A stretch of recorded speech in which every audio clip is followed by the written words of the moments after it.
আচ্ছা, আপনি কি এই গিবলি ঝড়েতে বাড়িতেই ছিলেন? হ্যাঁ, আমি তখনই ওইখানেই ছিলাম। আমি ওই ঝড়ের মধ্যে বাইরে বেরোইনি, কারণ আমি চ্যাট জিপিটি কি সেটা আমি জানতামই না। কিন্তু আমি তো দেখলাম আপনি ইনস্টাগ্রামে গিবলি স্টাইলে ছবি ছেড়েছেন। না, তারপরে বন্ধুরা বলল তুই আর বাড়িতে থাকিস না, তুই চ্যাট জিপিটিটা ডাউনলোড কর, ডাউনলোড করে ওখানে লেখ make this image into Ghibli style, লিখলেই তুই ওই ঝড়েতে পৌঁছে যাবি। আচ্ছা, আপনি কি ওই ঝড়েতে অনেক দিন ধরেই ছিলেন? হ্যাঁ, আমি 2-3 দিন ধরে ঝড়েতেই ছিলাম, চ্যাট জিপিটির বাইরে বেরোইনি। আচ্ছা, আপনার কি ঝড় সম্বন্ধে কিছু ক্ষতি হয়েছে? আর কিভাবে এই ঝড়টা শুরু হলো একটু বলুন আমাদের।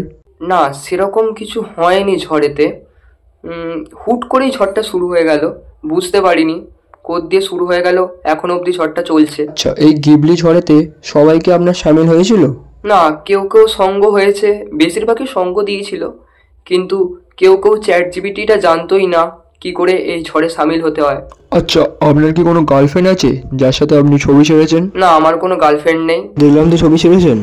ওটা ভুল কথা, ওটা আমি ছিলাম না। আর এখানে পোস্টও বোঝা যাচ্ছে এটা আপনি ছিলেন। ওটা আমি ছিলাম, কিন্তু পাশের যে মেয়েটা ছিল ওটা মেয়ে ছিল না। আরে কে আছে যে এই পাগলাটাকে এখান থেকে বার করতো? না, ওটা মেয়ে ছিল না, কিন্তু পাশেরটা আমি ছিলাম। এ শালা নিশ্চয়ই গেঁজা খেয়ে এসছে, বুঝলি? বলছি তো ওটা মেয়ে ছিল না, আমি ছিলাম। তাহলে মেয়েটার মুখ দেখাননি কেন? কারণ ওটা আমার গার্লফ্রেন্ড।